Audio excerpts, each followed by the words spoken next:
തിരഞ്ഞെടുപ്പ് കഴിഞ്ഞതിന് ശേഷം പൊതുവെ ഒരു വിശകലനം നടത്താറുണ്ട്. അതായത് ചിലയിടങ്ങളിൽ ഇന്ന ആളുകൾ എന്തുകൊണ്ടാണ് പരാജയപ്പെട്ടത്, അങ്ങനെയുള്ള ഒരു വിശകലനം പൊതുവെ മാധ്യമങ്ങൾ നടത്താറുണ്ട്. രാഹുൽ ഗാന്ധിയുടെ ദേശീയ തലത്തിലുള്ള രാഹുൽ ഗാന്ധിയുടെ തിരിച്ചടിയെ ഞങ്ങളൊന്ന് പബ്ലിക് കേരളയൊന്ന് വിശകലനം ചെയ്ത് നോക്കിയപ്പോൾ എത്തിപ്പെട്ടത് വയനാട്ടിലേക്കാണ്. അമേഠിയിലല്ല രാഹുൽ ഗാന്ധി തോറ്റത്, വയനാട്ടിലാണെന്ന് ഞങ്ങൾക്ക് ചിലപ്പോൾ പറയേണ്ടി വരും. ചില ആളുകൾക്ക് വ്യത്യസ്തമായിട്ടുള്ള അഭിപ്രായങ്ങൾ ഉണ്ടായേക്കാം. പക്ഷെ പബ്ലിക് കേരളയുടെ ഒരു അഭിപ്രായം എന്ന് പറയുന്നത്, ഈ കാര്യത്തിൽ പബ്ലിക് കേരള പഠിച്ച ഒരു കാര്യമെന്ന് പറയുന്നത്, രാഹുൽ ഗാന്ധിയുടെ വയനാട്ടെ സ്ഥാനാർത്ഥിത്വത്തെ കേരളത്തിൽ UDFന് തരംഗമുണ്ടാക്കിയെടുക്കാൻ സാധിച്ചു എന്നുള്ളത് 100% ശരിയാണ്. പക്ഷേ ആ തരംഗത്തെ ഉപയോഗിച്ച് ഹിന്ദി ഹൃദയഭൂമി അടങ്ങുന്ന ഉത്തരേന്ത്യയിൽ BJP വോട്ട് പിടിച്ചു എന്നുള്ളതാണ് യഥാർത്ഥ സത്യം. തള്ളിക്കളയാൻ പറ്റില്ല. ആദ്യഘട്ടത്തിൽ തന്നെയായാലും രാഹുൽ ഗാന്ധി കേരളത്തിലേക്ക് വരുമ്പോൾ സ്വാഭാവികമായിട്ടും എല്ലാവരെ പോലെയും പലരും പിന്തുണ നൽകിയിട്ടുണ്ട്.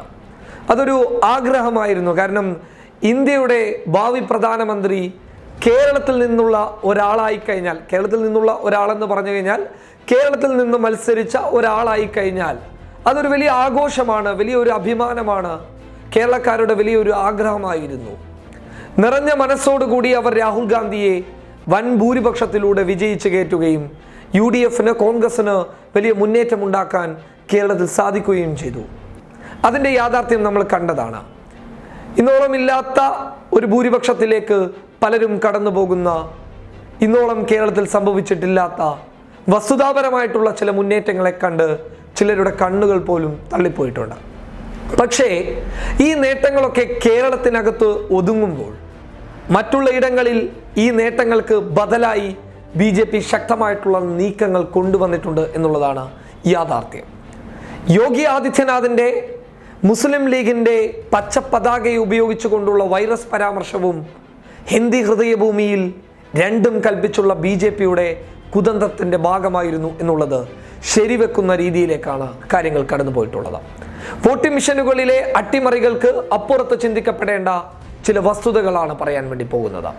രാഹുൽ ഗാന്ധി തന്നെ കേരളത്തിൽ വന്ന് പറഞ്ഞിട്ടുണ്ട്, ഇടതുപക്ഷത്തിനെതിരെയല്ല, അല്ലെങ്കിൽ CPMനെതിരെ താനൊന്നും ശബ്ദിക്കുന്നില്ല എന്ന് രാഹുൽ ഗാന്ധി പറഞ്ഞപ്പോൾ പോലും ന്യൂനപക്ഷ മേഖലകളിലേക്ക് രാഹുൽ ഗാന്ധി ഒരു ഒളിച്ചോട്ടം നടത്തിയെന്ന ആരോപണം വ്യാപകമായി പ്രചരിച്ചിരുന്നു.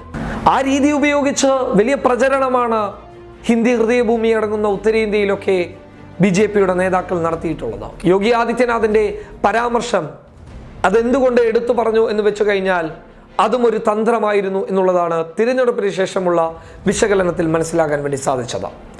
അങ്ങനെ ഹിന്ദി ഹൃദയഭൂമി അടങ്ങുന്ന ഉത്തരേന്ത്യയിൽ വ്യാപകമായിട്ട് ഒരു വർഗീയ പ്രചരണത്തിന് മുസ്ലിം ലീഗിൻ്റെ പച്ചക്കൊടിയെ സംഘപരിവാർ BJP നേതാക്കൾ ഉപയോഗിച്ചു എന്നുള്ളത് 100% ശരിയാണ്.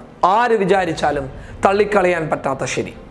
ഹിന്ദി ഹൃദയഭൂമി ഉത്തരേന്ത്യ എന്നൊക്കെ പറയുന്നത് സ്വാഭാവികമായിട്ടും ദേശീയതയ്ക്ക് ഊന്നൽ നൽകുന്ന സംസ്ഥാനങ്ങളാണ്.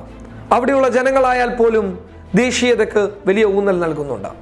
അതിനോടൊപ്പം എടുത്തു പറയേണ്ടത്, കോൺഗ്രസ് ഇപ്രാവശ്യം പ്രതീക്ഷിച്ചിരുന്ന ഉന്നത ജാതിക്കാരുടെ അല്ലെങ്കിൽ ഉയർന്ന വിഭാഗക്കാരുടെ ബ്രാഹ്മണ വിഭാഗത്തിൻ്റെ വോട്ടുകൾ കോൺഗ്രസിൻ്റെ പെട്ടിയിലേക്ക് എത്താതിരിക്കാനുള്ള ഒരു കാരണവുമായി രാഹുൽ ഗാന്ധിയുടെ വയനാട്ടിലെ സ്ഥാനാർത്ഥിത്വത്തെ ഇവർ ഉപയോഗിച്ചു എന്നുള്ളത് ശരി തന്നെയാണ്.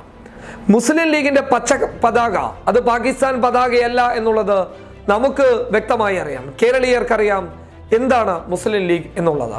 മുസ്ലിം ലീഗിൻ്റെ പേരിലുള്ളത് പോലെയല്ല അവരുടെ പ്രവർത്തനങ്ങൾ എന്നുള്ളത് നമ്മൾ കണ്ടുപഠിച്ചതാണ്, നമുക്കറിഞ്ഞതാണ്.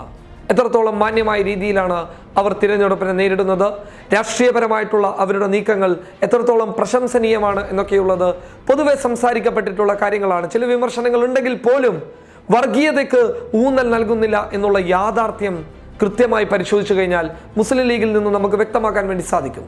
പക്ഷേ ആ മുസ്ലിം ലീഗിൻ്റെ പതാകയെ ഉപയോഗിച്ച് തിരഞ്ഞെടുപ്പിന് വലിയ രീതിയിലുള്ള നേട്ടം കൊയ്തെടുക്കാൻ BJPക്ക് സാധിച്ചിട്ടുണ്ടോ എന്ന് ചോദിച്ചു കഴിഞ്ഞാൽ ഉണ്ട് എന്ന അഭിപ്രായത്തിലേക്കാണ് തിരഞ്ഞെടുപ്പിന് ശേഷമുള്ള വിശകലനത്തിന് ശേഷം നമുക്ക് വ്യക്തമാകുന്ന ഒരു കാര്യം.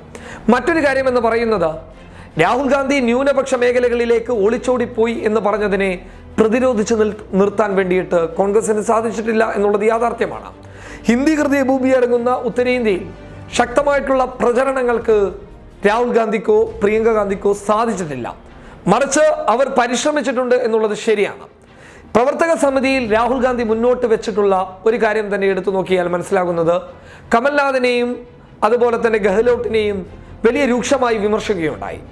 ഈ വിമർശനങ്ങൾക്ക് പിന്നിലുള്ള ഏറ്റവും അടിസ്ഥാനപരമായിട്ടുള്ള കാരണം എന്ന് പറയുന്നത്, രാഹുൽ ഗാന്ധി ദക്ഷിണേന്ത്യയിലേക്ക് കടന്നു വന്നപ്പോൾ ഹിന്ദി ഹൃദയഭൂമി അടങ്ങുന്ന ഉത്തരേന്ത്യയെ സംരക്ഷിച്ച് നിലനിർത്താൻ ഇവർക്ക് സാധിച്ചിട്ടില്ല എന്നുള്ളത് യാഥാർത്ഥ്യമാണ്. പക്ഷെ ഒരു കാര്യം കൂടി രാഹുൽ ഗാന്ധിക്ക് ചെയ്യാമായിരുന്നു. നേരത്തെ പല മാധ്യമങ്ങളും എടുത്തു പറഞ്ഞ ഒരു കാര്യം, ദക്ഷിണേന്ത്യയിലെ രാഹുൽ ഗാന്ധിയുടെ കടന്നുവരവ് തിരിച്ചടികൾക്കുള്ള ഒരു മുൻകൂർ ജാമ്യമാണോ എന്നുള്ളത് പലരും ചോദിച്ചിട്ടുള്ള ഒരു കാര്യമായിരുന്നു. എന്നാൽ ആ ഒരു കാര്യത്തിൽ ഞങ്ങളടങ്ങുന്ന മാധ്യമങ്ങളടക്കം ഒരു സംശയം ഉന്നയിച്ചിരുന്നു. രാഹുൽ ഗാന്ധി വയനാട്ടിലേക്ക് വരുന്നത് നല്ലതല്ലേ? അങ്ങനെയുള്ള ഒരു സംശയങ്ങളൊക്കെ ഞങ്ങളടങ്ങുന്ന മാധ്യമങ്ങൾ വരെ മുന്നോട്ട് വെച്ചിട്ടുണ്ടായിരുന്നു. പക്ഷേ തെറ്റുകൾ സംഭവിച്ചു കഴിഞ്ഞാൽ അത് തിരുത്തി അതിനുള്ള കാരണം എന്ത് എന്നുള്ളത് വ്യക്തമായി പഠിക്കേണ്ടത് ഞങ്ങളടങ്ങുന്ന ആളുകളുടെ ആവശ്യമാണ്. അങ്ങനെയുള്ള ഒരു കാരണം ഞങ്ങൾ പഠിച്ചപ്പോൾ വ്യക്തമായ ഒരു ചിത്രമാണ് രാഹുൽ ഗാന്ധിയുടെ വയനാട് സ്ഥാനാർത്ഥിത്വം കേരളത്തിൽ ഒരു UDF തരംഗമുണ്ടാക്കിയെടുക്കാൻ സാധിച്ചു എന്നുള്ളത് ശരിയാണ്. എന്നാൽ പോലും രാഹുൽ ഗാന്ധി സ്ഥാനാർത്ഥിയായിരുന്നില്ലെങ്കിൽ പോലും കേരളത്തിലുള്ള ഒരു പൊതുവികാരം എന്ന് പറയുന്നത് മോദിക്കെതിരെയുള്ള ഒരു പൊതുവികാരമുണ്ടായിരുന്നു. കേന്ദ്ര സർക്കാരിനെതിരെ ഒരു പൊതുവികാരമുണ്ടായിരുന്നു. ആ പൊതുവികാരം ന്യൂനപക്ഷ ഏകീകരണത്തിനും മോദിക്കെതിരെയുള്ള വോട്ടുമായി മാറാനുള്ള സാധ്യതകൾ നേരത്തെ ഉണ്ടായിരുന്നു. രാഹുൽ ഗാന്ധിയുടെ കടന്നുവരവ് അതിനൊരു ഊർജം നൽകി എന്നുള്ളതാണ് ഒരു ശരി. പക്ഷെ ആ ശരിക്കപ്പുറത്ത് ഒരുപാട് തെറ്റുകൾ ഹിന്ദി ഹൃദയഭൂമിയിലായാലും ഉത്തരേന്ത്യയിലായാലും സംഭവിച്ചു എന്നുള്ളത് കോൺഗ്രസിന്റെ വലിയ പരാജയത്തെ അല്ലെങ്കിൽ കോൺഗ്രസിന്റെ പ്രവർത്തന മികവിനെ കുറിച്ച് ചോദ്യം ചെയ്യുന്ന ഒരു കാര്യമാണെന്നുള്ള കാര്യത്തിൽ നമ്മൾ എത്തി നോക്കേണ്ട ഒരു വലിയ സത്യമാണത്. കാരണം കോൺഗ്രസ് ഹിന്ദി ഹൃദയഭൂമി അടങ്ങുന്ന ഉത്തരേന്ത്യയിൽ ശക്തമായിട്ടുള്ള പ്രവർത്തനം നടത്തേണ്ടിയിരുന്നു. അല്ലെങ്കിൽ പ്രവർത്തനങ്ങൾ ഏൽപ്പിച്ചിരുന്ന ഗെഹ്ലോട്ടായാലും കമൽനാഥ് ആയാലും വലിയ രീതിയിലുള്ള പ്രവർത്തനങ്ങൾ നടത്തിയിട്ടില്ല എന്നുള്ളതിൻ്റെ ഏറ്റവും വലിയ ഉദാഹരണമായിരുന്നു പ്രവർത്തക സമിതിയിൽ രാഹുൽ ഗാന്ധി അവരെ രൂക്ഷമായി വിമർശിക്കാനുള്ള കാരണം. അപ്പോൾ ഇതൊക്കെ അടിസ്ഥാനപ്പെടുത്തി പറയുകയാണെങ്കിൽ രാഹുൽ ഗാന്ധി തോറ്റത് അമേഠിയിലല്ല വയനാട്ടിലാണ് എന്നതാണ് ഞങ്ങളുടെ നിരീക്ഷണം. News desk public Kerala.